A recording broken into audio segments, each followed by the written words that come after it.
A historic Saturday night here from West Knoxville. We are live for Rebels with a Cause, a Sábado Gigante matchup between the West Rebels and the Bearden Bulldogs, the 63rd annual meeting between these two programs. These bitter West Knoxville rivals get it on. It has been 365 days since that matchup last year that ended in a thrilling triple overtime contest won by the Bulldogs. Tonight, West, after a season that had so much promise, that ended so controversially, and so many things that happened over the offseason for both of these programs, a lot of aggression is going to be let out tonight when the kickoff happens at 7 o'clock.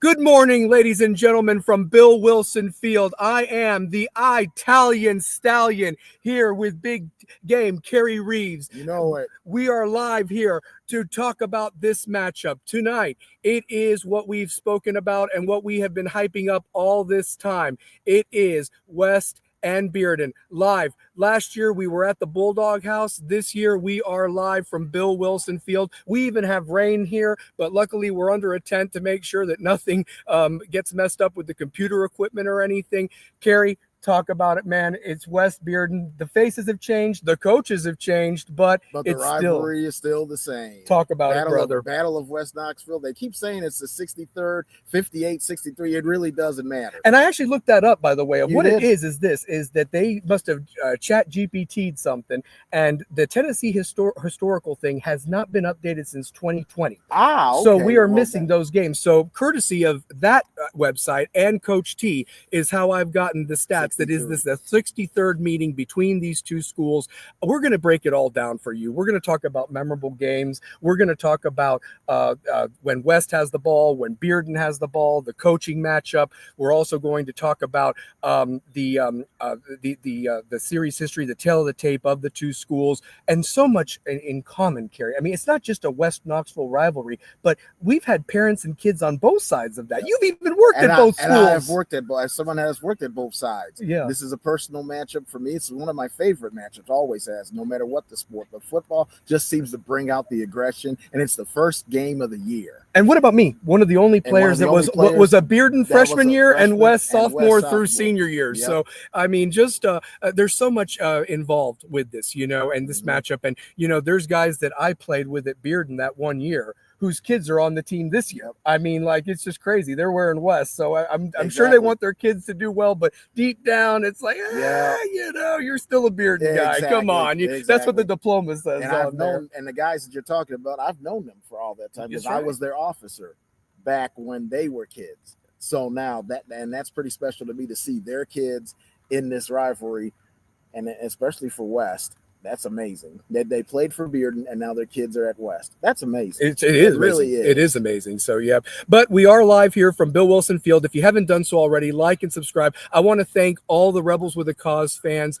We got to 100 subscribers. I had a personal goal that if we could reach 100 subscribers by this show this morning, I would be thrilled. We got to 101. So thank you to everyone. For anybody that hasn't subscribed, please do so. It's Rebels with a Cause. We're here to support this school that has given so much to both of us and to Two-Pair Tate and to Shane O'Mac. This has just been an amazing I'm overwhelmed with the fact that I have waited 25 years to do this game and to do a live show from this stadium. I mean, it looks way different from when I played here. It looks even different from the time. I mean, I don't know if you can even tell, but you can see the big screen in the background. We didn't have that. We had the manual score near the end of the manual scoreboards last time. I worked the game when I was an officer here. It was a manual scoreboard. Yeah, exactly. You had to punch in the number every once in a while. Now it's just all automatically done. Technology, baby. Technology. So far in 24 years. But in all actuality, though, I mean, this matchup, even though it may not have the hype that last year had, Kerry, to be honest with you, or the year before, but here's the thing.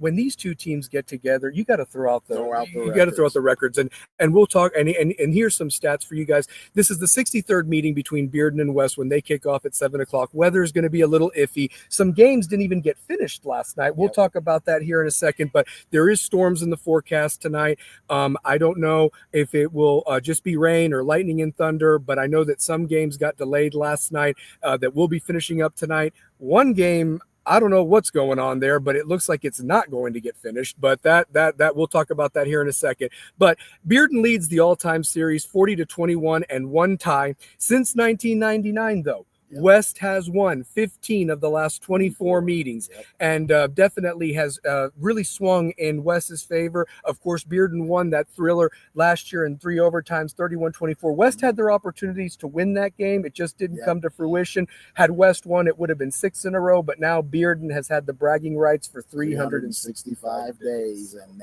interesting how that may change tonight. But you're going to get one thing you're going to get is a thrilling football game. You're going to get two teams going to compete the heck out of themselves and each other out here on this field tonight. Absolutely. Well, and can I also say this much too, Kerry? I think that last year there was some talk about, Bearden the last couple of years had recruited some guys that weren't normal Bulldog kids that went up through the program or what have you like that. And ironically, none of those guys really contributed in the game. It was the homegrown guys like Kai Ironside and Parrott. And I'm glad to see those guys graduated because they were unbelievable last year. They were not going to lose. They are off to outstanding college careers and hopefully outstanding lives as young men. Absolutely. No, and it was a pleasure to watch them. I wish they'd look better in Rebel Blue and red, but they of course adored the maroon and gray. Can't do that. Can't get every kid. But it was interesting that was the situation last year. Now, a lot of those kids have transferred to other schools. We saw them last night at Anderson County and Marable and Alcoa. Some maybe even went to Catholic, and there's even some that went back to wherever they came from in other states or what have you. But the truth of the matter is that the kids that are out there for Bearden are definitely playing for that rivalry. They played against our guys, going up. And so this is a pride thing for them, that they, especially for the seniors that have stuck it out on both sides of the equation. So yeah, for sure. But that being said, let's talk real quick about what happened last night in football. We're going to start on Thursday night, by the way. It was the appetizer, so to speak, on Rivalry Thursday. Halls came in as the preseason number 5 team in 5A. Oak Ridge, surprisingly, was like not even on the top 10 of 6A. That they've moved in over there and so forth. But I'll tell you one thing, Oak Ridge came to play on Thursday night, defended home turf against Blankenship, had a couple pick sixes on Hall's quarterback, Amari Lethgo. Hall's kind of woke up, but it was a little too late. The damage had already been done in the first half with the 2 pick sixes. You can recover from one, but most games, if you throw 2 or have 2 major turnovers that get returned for scores, you're not going to win that.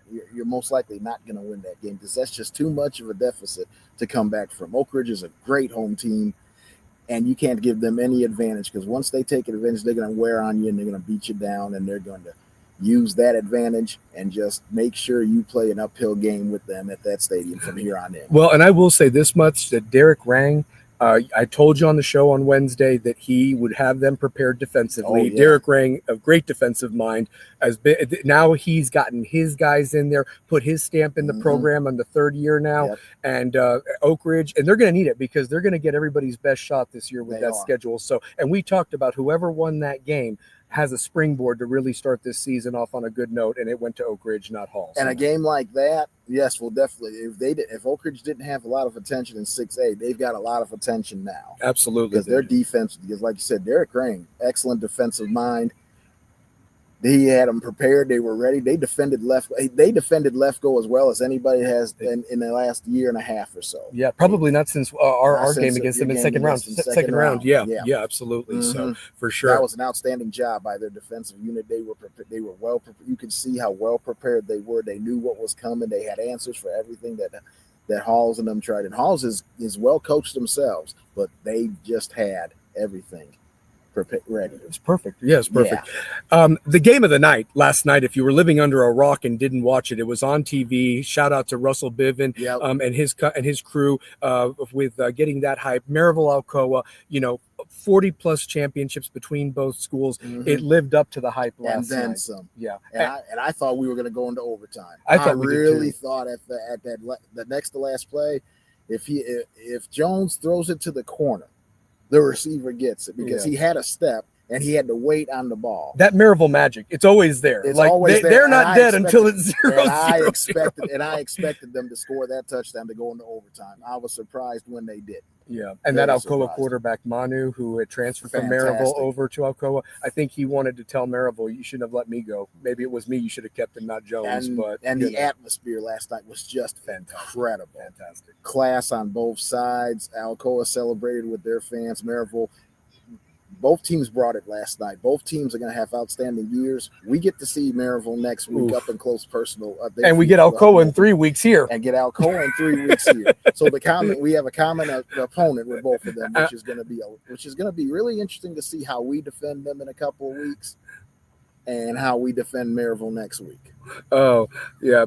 So shout out to Merritt on there. It is game day, baby. And what's a no contest? Perfect lead into what I was going to say, brother. A lot of controversy last night, by the way, because the truth of the matter is that last night, we had a game that was also going on at the same time. It started late because of what was going on, Kerry. But it was Powell and the Anderson County Mavericks, sorry. And basically, I saw so many guys that played on Bearden last year making plays for Anderson County. I thought I was watching Bearden 2 nights in a row or whatever. That's what I thought I was watching too. So, wow. But truth be told, like I was just shocked that, Anderson County, I thought Powell was going to be different this year. I thought that they looked pretty good in the scrimmages they played, but I'm just going to say this. Anderson County came out and just punched them in the mouth. They orchestrated it on offense, running the ball, passing when they needed to. Powell's defense looked gassed already in the first quarter, and I think that Matt Lowe sensed a little bit of it, because for him to go on it in his own territory early in the game on fourth and what have you, setting up a short field for Anderson County that they took advantage of and scored. It reeked of desperation. It really did. And then when Deuce got hurt, and I think that's the bigger story out of this thing is Deuce getting hurt. Yeah, on a goal line run. On a goal line run. That changes. If he's out for any extended bit of time, that changes their season. It does. Just like that. But Anderson County, my goodness, they really impressed me at how they came out. They came out ready to play. They were focused. They executed very well. Yeah. So that game started late. They had to do halftime, and then they got in about 2 minutes before the heavens opened up, lightning and everything. It really delayed a lot of games like we had already talked about across the state. And it was known that the game would pick up and finish up at 1:00 on the following day, and Rivalry Thursday/Friday was going to continue the coverage of like what they'd been doing. Yep. However, not 20 minutes after that was announced, it was basically made a no contest. And it's now up to the TSSAA to decide if it's an actual win for Anderson County or it doesn't appear as a win or a loss for either team. And they lose a game. Yeah, and every other team that didn't finish last night is starting at 1:00 today. Yeah, it's playing. So what sense does that make? That makes no sense to me. That really makes no sense to me. That is a shocker to me. The fact that you got games that are being completed today, but you can't complete that game. I don't get it. Yeah. I don't get it. Merritt said, haha, good one. AC Bulldogs and coaching hurt Powell. Yeah, absolutely. But I will say this much. Davey Gillum definitely had them ready to go yesterday. Davey Gillum's also a state champion coach. He's got them ready. He'll have them ready to go, ready prepared. Yeah. Last year was a struggle year for them. This year, I think they're going to be much better. Last night showed me they're going to be very tough to deal with. Yeah, and if they can navigate their schedule that they have, because they've got Catholic coming up and they've got some other teams. Who had a real impressive victory last night up at Riverdale. Yeah, let's talk about that one next. Yes, they went over to Murfreesboro Riverdale last night. Catholic did. My shocker of the night. And won 20-6. And Riverdale was a number 4 team in the state with a lot of guys coming back from last year's team. And obviously, we saw him firsthand of how good he can be.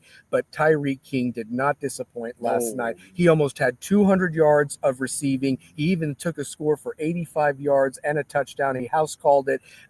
He's going to be a problem this year, and Catholic just really starting off the year on a good note. A lot of teams do not have an answer for Tyreek King, and he just displayed the future.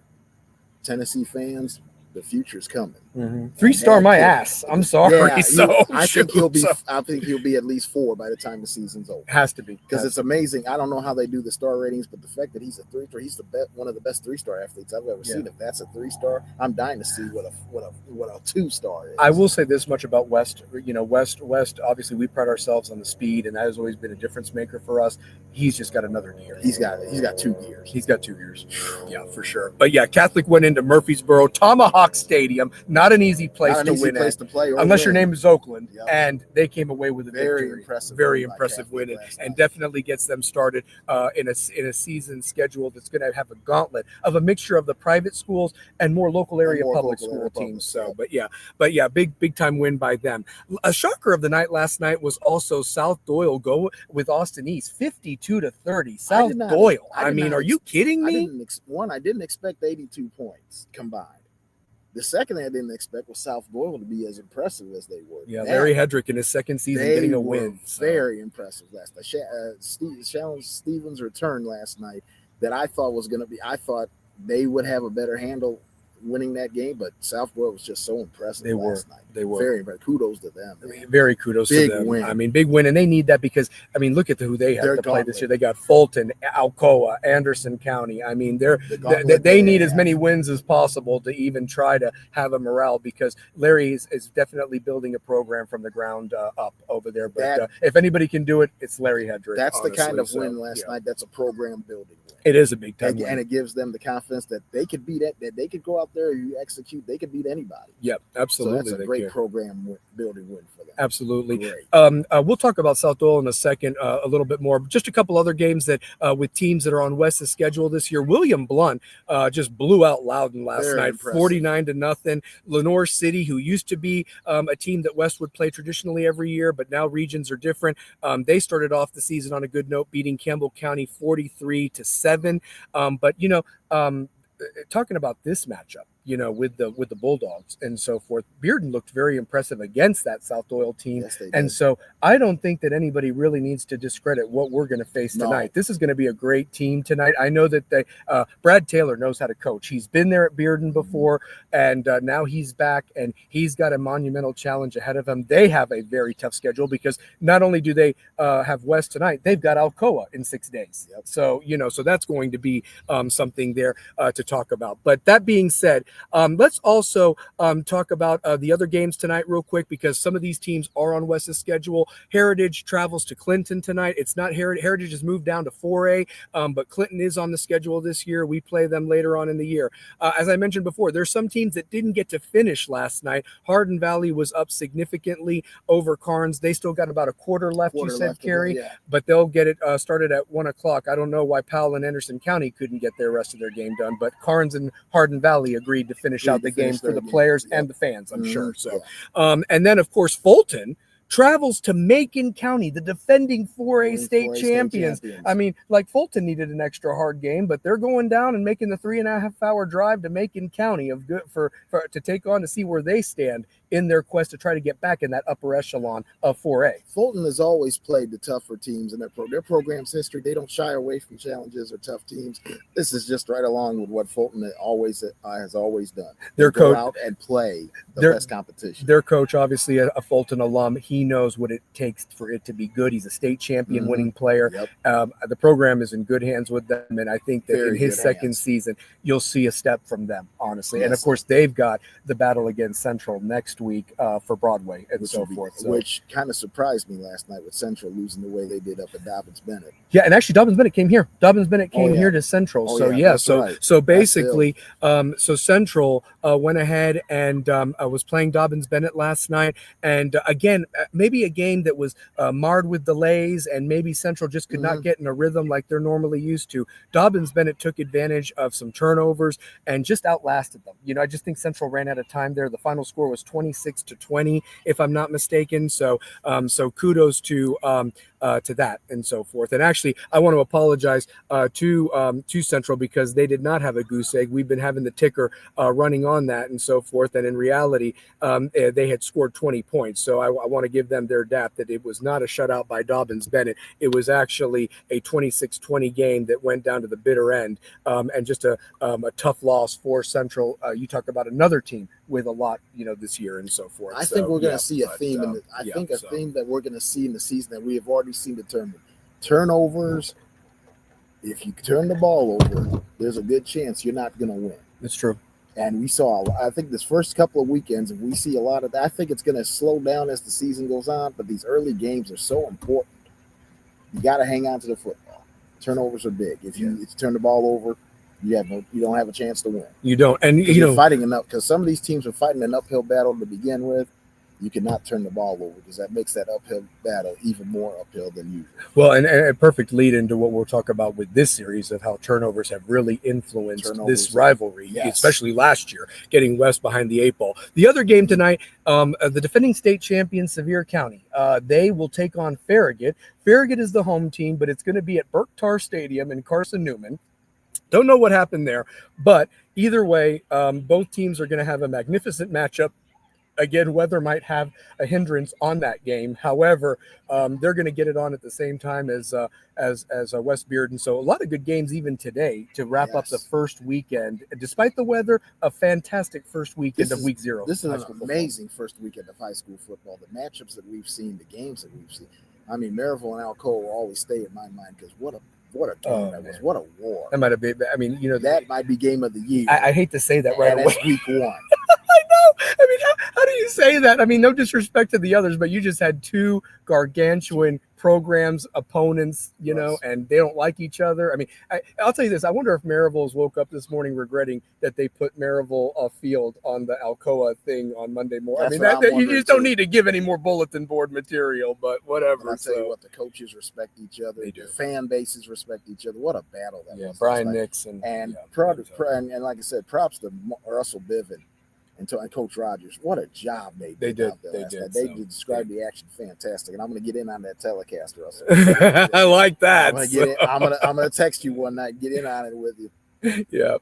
Well, let's talk about it, guys. A West Knoxville rivalry renewed. Our tale of the tape. Let's talk about it. First, we're going to go with our visitors from down the road, a few miles to be exact, the Bearden Bulldogs, a representative of Class 6A. They have 361 total wins in their school history, 3 region championships, and they are now celebrating their 77th year as a high school. And, of course, Brad Taylor, who was the coach there from 2007 to 2013, is now back to inherit the program. Of course, Josh Jones was resigned in the offseason. A lot of players moved on to the other schools like we mentioned about, but they have put together a program, and they're going to give it their best against a schedule that includes the likes of the West, the Alcoa, the Maryville, Farragut, Bradley Central. I mean, it goes on and on and on. So realistically, they've got a tough schedule ahead of them, and it starts today against West. So yes, and hi, how's it going? Hey.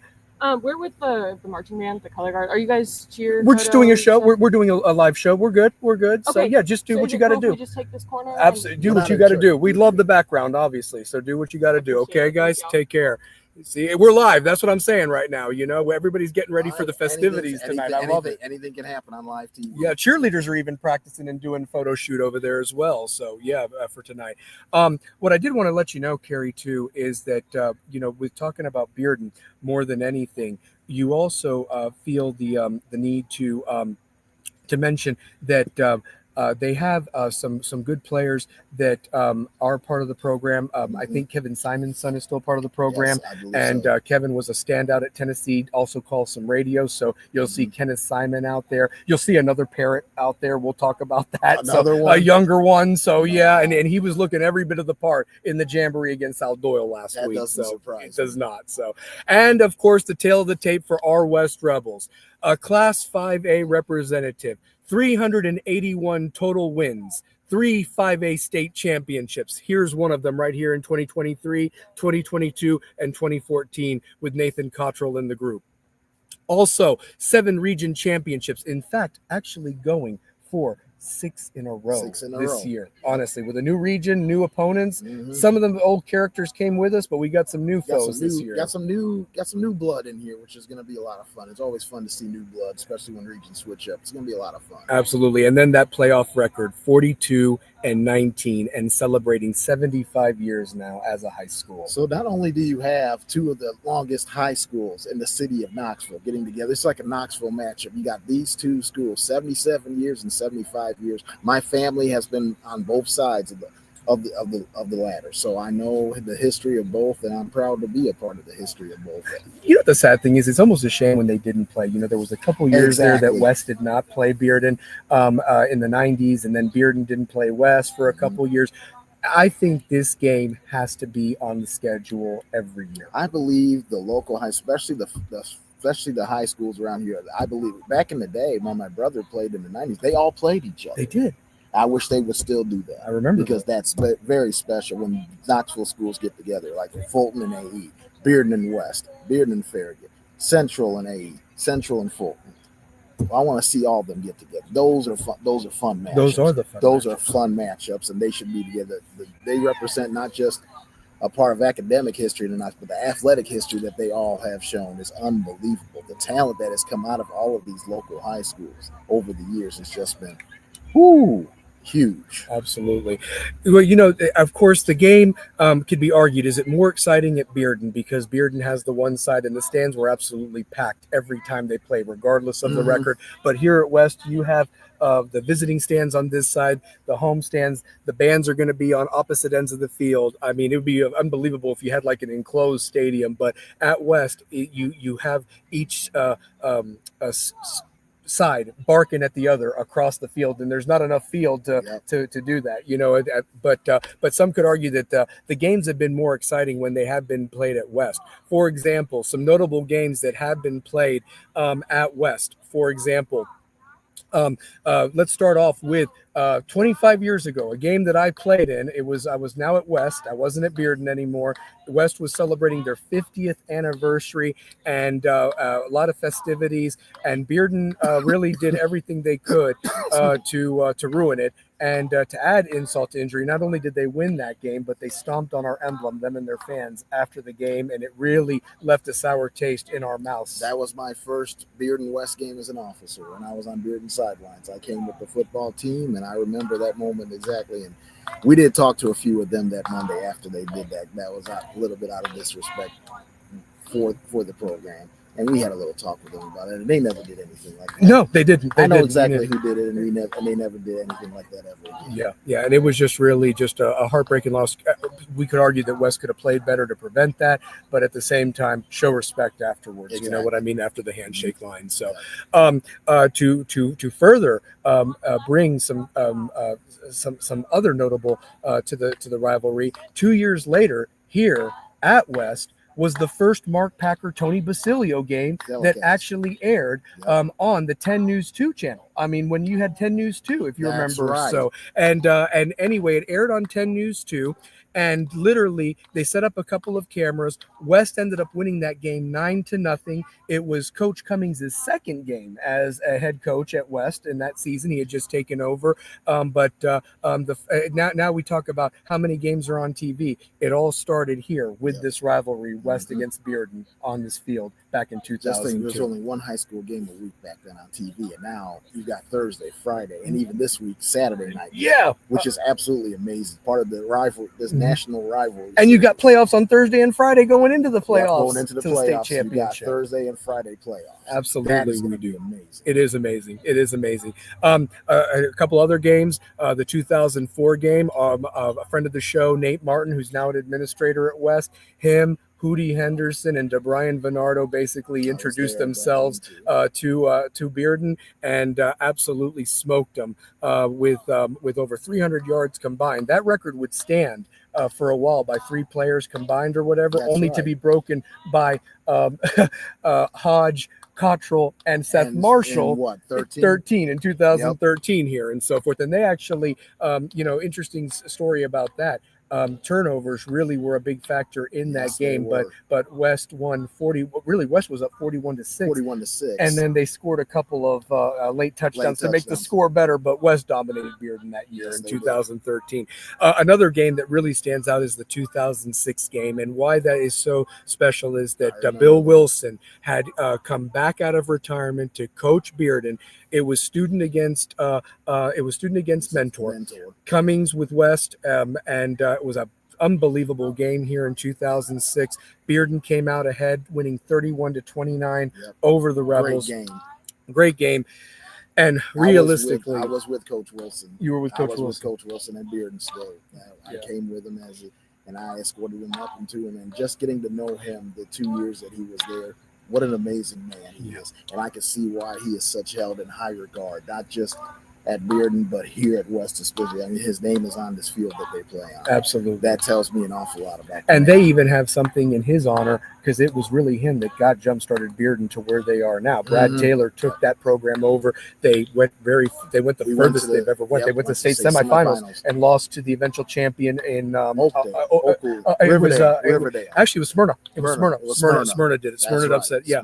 So basically, but Brad Taylor took that over to finish the movie. But Coach Wilson, train started. Yeah, and then the other thing, and I'll talk about another tidbit here. The last game that I wanted to highlight, obviously, and you can't even talk about it without mentioning, is the fact that West and Bearden, the classic that we were a part of 2 years ago up in the press box, West in the hottest game just outlasted Bearden. Had a Marshawn Bowers touchdown that got on the scoreboard in the fourth quarter, and then it was Hale Dance to Horde with 17 seconds left.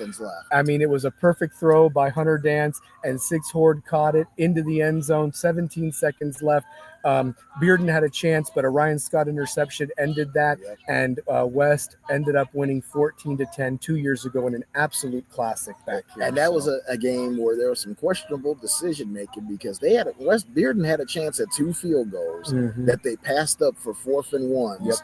And missed them on both. That turned out to be the difference, because had they kicked 2 field goals, the touchdown at the end would basically have just put it at a 16-14 game. Yep. You kick both those field goals, Bearden wins the game. The fact that they were going, I kind of admire them for going for it, but at that point, first game of the season, you know how tough a rivalry this is, how tough a place this place is to play. Take the points when you can get them.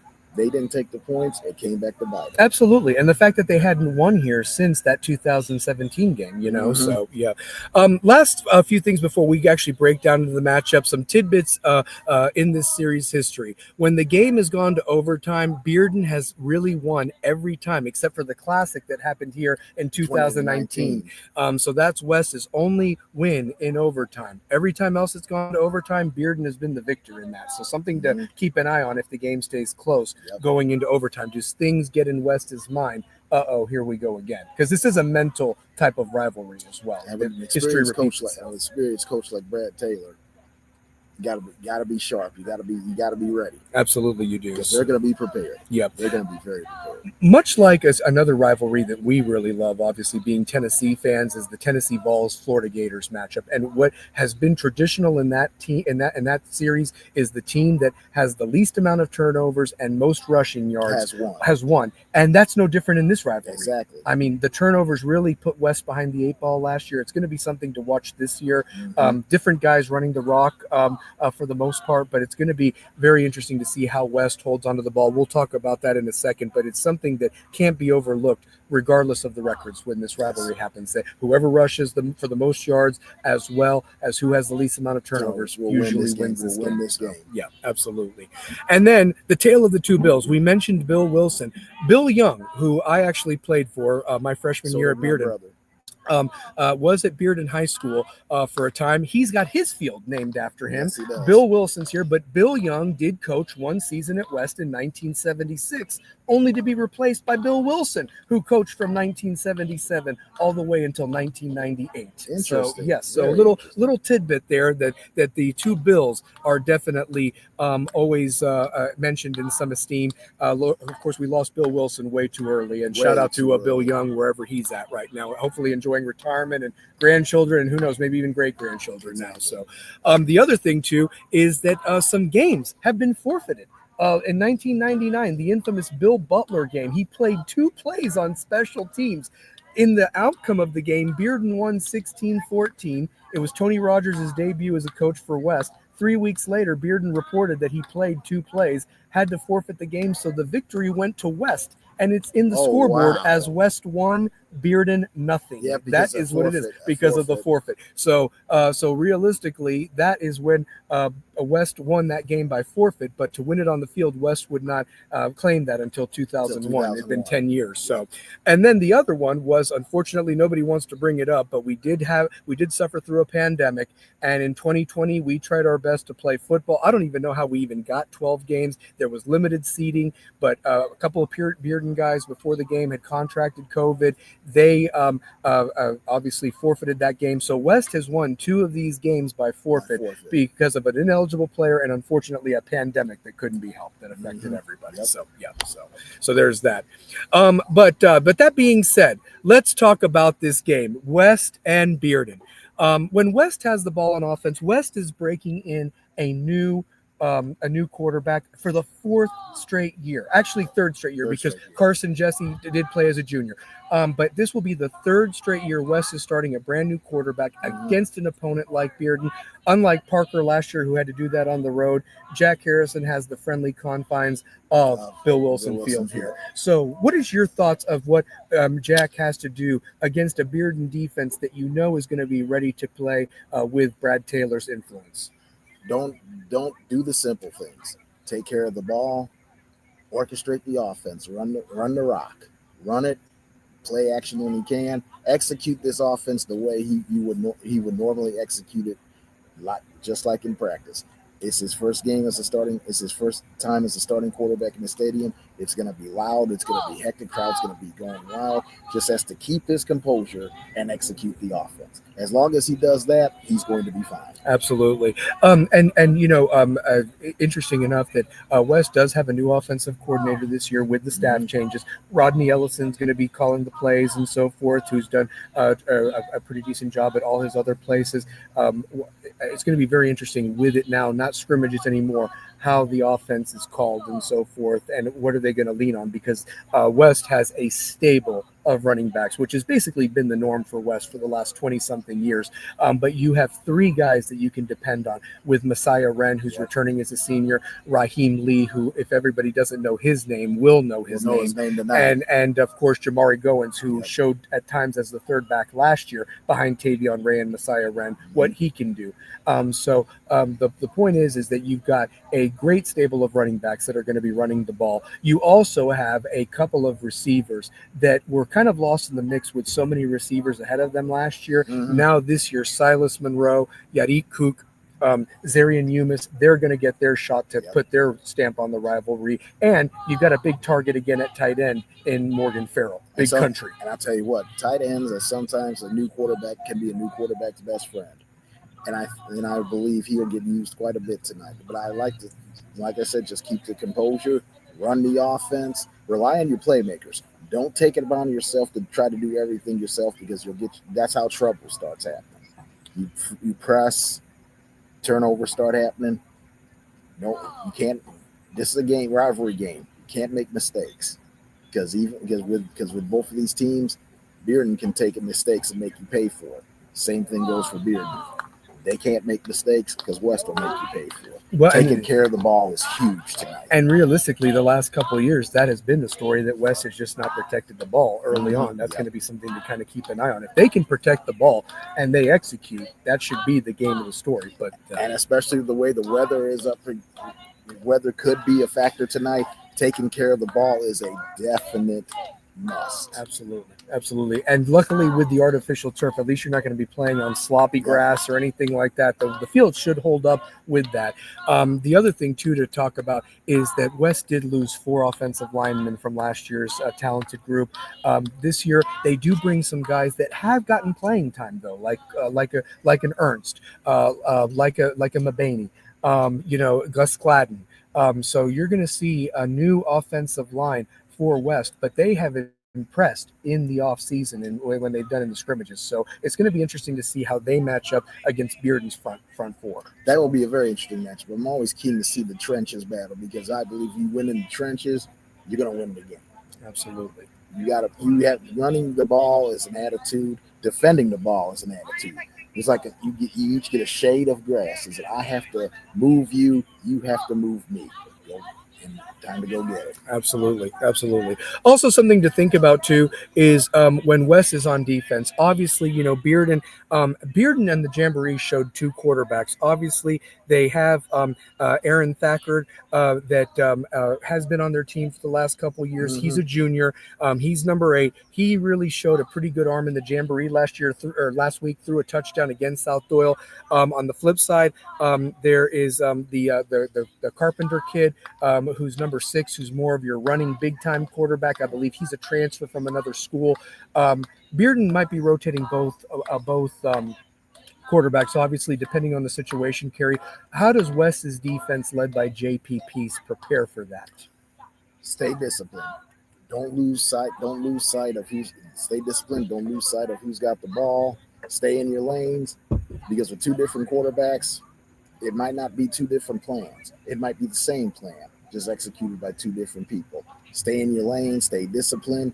Focus on who's got the ball, and make the tackle. Wrap up very, very nicely. Wrap up. Yeah, and the angles, that's such a big thing, because sometimes when you put yourself completely out of a play and you're not even there even by taking the right angle, you might deviate the play to get to the guy that makes the tackle and so forth. Lane discipline, angle discipline. Absolutely. Gotta make sure you're in the right spot. I'd even argue too that one thing that and we haven't talked about the elephant in the room yet, and we will address that here shortly, is the fact that now it is Baron Chandler's team. He is now the head coach. But the one thing that has been a staple in this West program since 2017 and has not changed is his defense. And his defense has always been come to play to prepare. They are always in position to do well. And more importantly, they play disciplined football. And when they can create turnovers on top of keeping everything in front of them, that's when they're really dangerous. That's one thing that won't leave. His attention to detail. He moves from the defensive side, coordinator to head coach, but his detail for discipline will always be there. His detailed game plans, attack, tackle, force the turnovers, and Robert Nealon, when you make a break, go score with it, secure it. Yeah, and it also helps that all those coaches are back on that defensive side of the ball. That's a huge help. Morgan Shaver, we kind of have made the joke that we don't rebuild our defensive lines at West. We reload. And Morgan has been a staple of doing that every year. Always has the guys ready, and then there's depth back there too. I'm really looking forward to seeing number 52. I'll tell you one thing. He is a freshman last year. Jeremiah Caswell. He is about to make a name for himself as a super soft this year. You also have Nalaja Dickey on the other side at the defensive end spot. They can rotate 3 guys at the defensive tackle spot. It all starts with, I like to call him, his name is Dale Campbell, but I like to say, give him hail, Dale. So I'm telling you, and he leaves it all out there. And also Nick Ernst, who will play both sides of the ball. He'll get out there. And also keep an eye on Amari Cruz, by the way. Yes. He's the big time transfer from Oklahoma. His family moved over here. You'll get to see him, and I'm excited to see big Amari get in there and show what he can do. I'm excited to see some of the new guys too. I'm also definitely excited to see JP do what he Let's does. talk about that. We've got a 3-star commit ourselves to go into UT. JP's an amazing player and an amazing kid. I'm dying to see him tonight. Just let it all go now. And I think the fact that the commitment part is done with, he can relax and play football. Florida State, you can't have him. You hear me?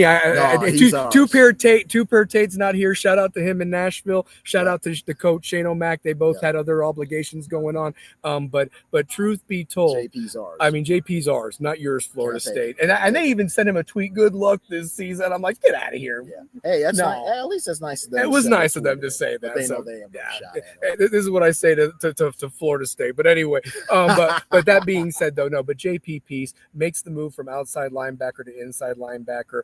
He unfortunately missed the Catholic scrimmage, but he really had other good scrimmages at the new position, and that takes an adjustment. But yes, it does. But the fact is that he's going to be manning the spot that Ryan Scott was so valuable with during those 2 state championship teams. What does JP have to do to enact what Ryan brought to that table as like a quarterback of the defense? Just make sure everybody's in the right spot. Make sure everybody's their assignment, what they're supposed to do, and he help take care of what is needed. JP's an excellent player. Ryan was a terrific player with us too, and I don't see any drop off whatsoever. No. And it also helps that your mom is evolved for life, your father was evolved for life, and your grandfather is Philip Fulmer. The ultimate so absolutely. So yeah. Absolutely. So he's got that inbred and maintained in him, and JP's going to be a terrific player. I think we're going to see the best of him. Yeah. And he's always been scratching the surface, but now I think the best of him is going to show. The leadership's going to show. If he learned anything from Ryan, and I believe he did, because Ryan is a tremendous young man, a tremendous football player. But I love what JP is going to bring to that defense. Absolutely. And the other thing that you got to talk about is one thing that was lost in the shuffle of the Sevier County game last year is that Wes's defense wasn't at full strength. Unfortunately, Sam Lavelle had a broken collarbone, could not play in that Sevier County game. Would have liked to have had that experience there at the linebacker spot on that defense, especially when that big play by Sevier County happened that helped them take the lead. But Lavelle's back. He's at that spot. You got Davis Neely back, number 45, who's been almost a 3-year starter pretty much at the position. And then James Sutton steps in for JP's old spot on the right side. So that's your linebacking core. It's a solid linebacking core from top to bottom. And they're going to be coached well. Yeah, they will be very coached. Yeah, well. And of course, coached by Baron Chandler, who used to be the that was the position coach of the linebackers, as well as strength and conditioning coach Jamie Holbrook. So they're going to be. And his fingerprints, even though he's the head coach now, his fingerprints will still be, and his coaching and his fingerprints will still be on that defense tonight. Absolutely, and it'll be absolutely amazing. Absolutely. The other thing to talk about too, and we mentioned of how good Thacker looked passing the ball for Bearden last week against South Doyle. You've got 4 new DBs starting their first game this year. I mean, you lost Jackson Hayes, you lost Riley Manning, you lost Pork Chop, you lost Antoine Burdine. I mean, Pork Chop's now at Maryville College, and Antoine's down at College of Charleston.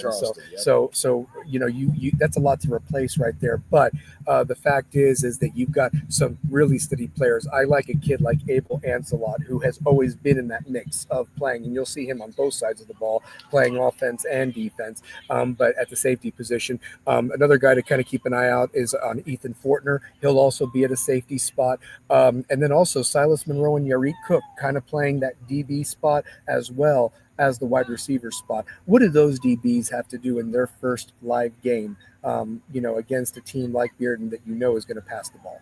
Play every play individually. If a mistake happens, learn from it, get it out of your system, execute the next time. Rely on your coaching, rely on your training, execute. And like I said, if you make a mistake, get it out of your mind, get ready for the next play. Absolutely. Because the mistakes are going to be made. No one's going to play a perfect football game. That doesn't ever happen. But I love these 4 young corners you're talking about, these young defensive backfield.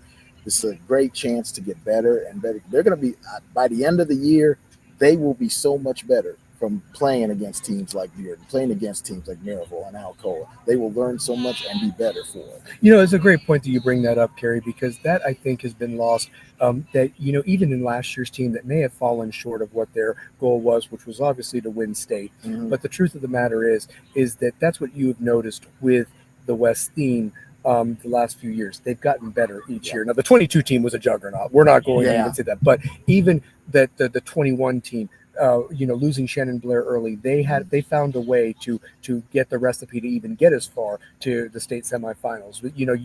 You want to be playing your best football in November and December, and you don't want to peak in August. That's where teams go wrong doing that. So that's one thing that you're absolutely right, spot on with this West team. And I think that, to be honest with you, and I'm not trying to be biased as a fan and a former alum, I feel that they're more ahead at this point than they were maybe the last couple of years. There's a maturity here because I think of all the things that happened from that loss against Sevier County, of how hurtful it was last year, to the commitment that they made in the offseason in the workout room. Jamie Holbrook told me flat out, he has never seen the guys they were wanting to get in the weight room the next week, and Lamar and the coaching staff had to tell them, no, rest your bodies, guys, enjoy the holidays, we'll get in there right after January. And there's been a commitment there since January, regardless of who the coaches are at this point. The players have stayed the course, and realistically, I think that they're ready to get some frustration out tonight. I really do. I think the way you lose a game like that, especially as close as they were. I mean, think about it. If that play doesn't happen, there's a chance they could be playing for the third state straight against Page, against the team that they beat the last 2 years. Yeah, that's something some people never get over. Yeah. And the best way to do that is use it for motivation. Mm-hmm. They've used it to motivation, and most of the time you see something like that happen, the next year teams come out ready to go. The off season, yes, it's been a interesting and tumultuous off season, but those players are ready for it. I almost find it almost not that you can compare those two teams, but it's almost very mired to how West's 2014 first state championship used that 1 point loss as motivation, seeing that 28-27 in the old locker room. Every day to get to that state title game. Maybe you think about that score, losing in double overtime, and you see Sevier County make a documentary that's being released that you're a part of, because realistically they had to beat you to get to where you're at. And are these teams on a collision course again? There's a lot of football to be played, but at the same time, you just got to take it week by week to even want to get to that opportunity for that chance. Each year is a different animal. Yeah. And last year was a state title. This year is a whole new season. Everybody starts off 0-0 with the same goal: try to get to that state championship game. Shout out to Michael Lynn, former linebacker at West, class of 2001. Finally, it's here. Yes, sir, it is. How you doing, Coach? What's up, Good Coach? morning, Good fellas. morning, Good morning, brother. Good morning. The other thing that we need to talk about too, there's been some changes in the special teams department. Last year, Pete Rogers was a phenomenal kicker for West, made that big kick that even got you into overtime against Sevier County, made a big kick that pretty much sealed the deal in the big win over Anderson County last year. Pete's not here anymore, but Addison Klein, who a lot of people are talking about as a kicker that's going to be recruited at a high level, junior. He's got a big-time leg. You got him at kicker, kicking off as well as making the extra points and the field goals. So look for that to kind of be interesting tonight with the conditions if there is bad. Yeah, I think special teams plays a big part tonight. Punt returns, handling the ball, especially on punt returns and in what could be inclement weather, huge. Secure the ball. Don't think about it. And whatever field position, take the field position. I've always said the thing, plant yourself at the 10-yard line. Mm-hmm. If the ball goes over your head, you don't go after it. It's true. Bad things happen when you go after it. You can either start it inside your 10 system, and I think that's the one other battle. Field position tonight is going to be huge. It is. The longer someone has to drive for a score, the more it's going to take out of it. Yep. You want turnovers, you want short fields. Those two things usually go together. If you can force the other team into turnovers and you get short fields, you got to score. It's funny that you bring that up too, because it's a perfect segue. West at times didn't really even have to punt the ball with how exciting the offense has been over the last 3 seasons, obviously. But we lost a 3-year starter at punter in Jones Bolig, who's gone on and so forth. But who do we replace him with? A Colquitt. Yeah, Colston Colquitt is going to be the punter this year. Dustin's who you know. I mean, shoot. And I'll tell you what, that name, Colquitt name in Knoxville is legendary. And if I know this kid, like I've known his father and his uncle and his grandfather, West will be in good hands for the special teams with him punting the football. Absolutely. So the fact that some teams might be panicking that they lost their starting kicker and punter from the year before. Oh, we just reloaded that position too. So one position though that's going to be interesting to keep an eye out. And again, West has been spoiled in this regard, in my opinion, Carrie, is the fact that return guys. I mean, you've had the luxury of having a Jaquarius Red who could take it to the house. You had Marshawn Bowers and Six Horde the following year. And then last year, who was it? Oh, just the guy that has the most return yards in school history, and Antoine Bearden. Now Silas Monroe is going to get that opportunity. But also keep an eye on Will Sharble, number 13. He's also been in the mix to get a chance to return it a little bit. You can hear the band in the background, guys. Isn't that exciting right now? I'm telling you, damn it. I love it. So, but truth be told, Silas Monroe, that's going to be something to keep an eye on, because you mentioned the field position. When you take that chance to maybe make a big play, or maybe do you be patient because you have so much faith in your offense, you just fair catch it in these conditions and just drive the length of the field. You could do it either way. I think conditions will determine what's going to happen. I think if you don't get the inclement weather, then I think special teams plays a huge part because you could return yards in that game. It can set up so many things. Just or a block, even a block on special teams, so preventing something to happen is a big thing. Absolutely. And I'll tell you another thing too that you got to also think about. Very good point there, because West is special teams have done that block that is set up for them in the past. So that's going to be something interesting to watch. Number one. Number two, the other thing to think about is going to be those intangibles with the bad weather, with a wet ball, and can you jump on those opportunities and create a short field for those easy opportunities? Chunk plays. I've always believed chunk plays. If whoever has the most chunk plays tonight has a great shot to win this game. Absolutely, they do. Absolutely, they do. That's a great shot to win. The other thing, too, that we wanted to discuss, obviously, is the fact that this year, obviously, Bearden Chandler is now the head coach at West. Lamar now is the defensive line coach over at Maryville. But truth be told, the staff has kept this thing together with an opportunity here. And what's so interesting is that Brad Taylor is 3-4 against West as head coach of Bearden. He'd like to go 500, obviously, and steal one tonight. But Bearden Chandler actually might become the first West coach officially to win his first game against Bearden. We don't have that. When I heard that, I'm like, wow, that's interesting. Yeah, Bill Wilson lost his opening debut against Bearden. Scott Cummings did beat Bearden his first year, but that wasn't the first game. He beat Alcoa. That was the first game that year.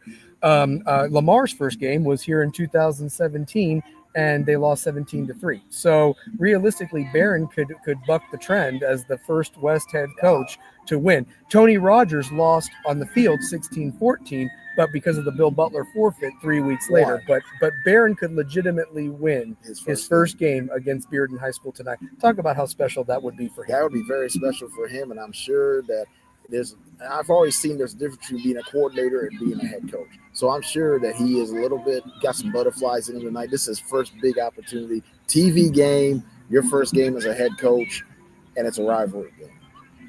I think can't get any better than that. I think that also helps him too. And it helps to be at home. Oh, absolutely. I think being at home, huge advantage. Well, and I'll tell you this, even though there was some staff turnover from last year, the majority of the guys are there. And the one thing that I always talked about was that this coaching staff was always close, and the fact is that the majority of them are back. They have held it together, and that can't be. I mean, you look at Coach Harb, you look at Coach Ellerby. I mean, Rodney Ellerby has been a part of this. And he is the one guy that can say he has 3 state championships along with Morgan Shaver. So so that's the thing. So when you have consistency like that for 10 plus years, that can't be overlooked. So I mean, there's something to think about for tonight's game. So the other thing too, let's take a look at what the chat box has to say about it. What do you guys think about this game, honestly? So Michael Lynn says, get the cigar ready. It's happening. By the way, I do have one actually back at the car.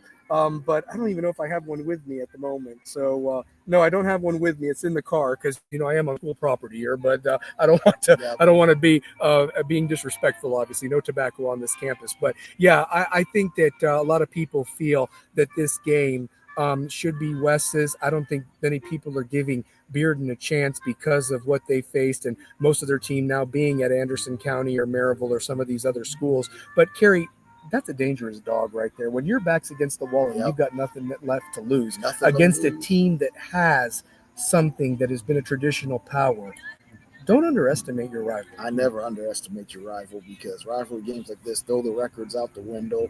History could come into play, but when these guys get there, both of these teams probably have known, some of these kids have known each other forever and have competed against each other forever. So you can never take the competitive phase out of it. This is going to be a great battle tonight. It's going to be unbelievable. The environment is going to be unbelievable because it's going to be packed over there, and it's going to be packed over there, and both bands are going to be here.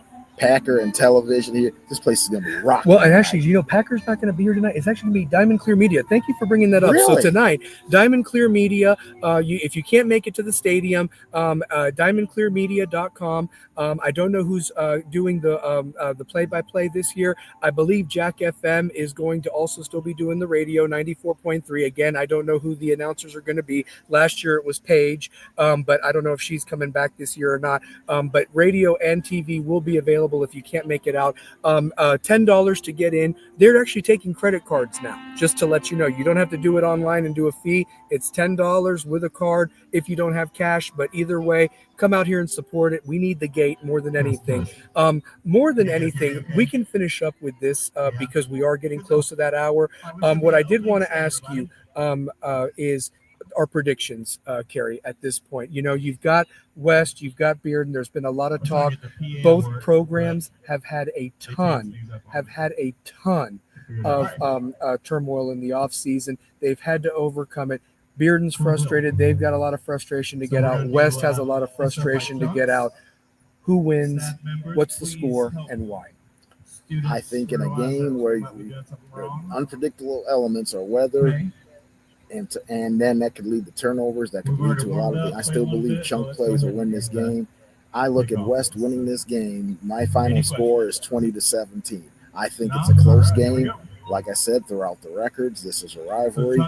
Anything can happen, but I believe in the end, West will win 20-17 because I think being here and a lot of the players remembering what happened last year, knowing you cannot get off to a slow start. You got to execute and hang on to the ball. If they do that, they will win this game.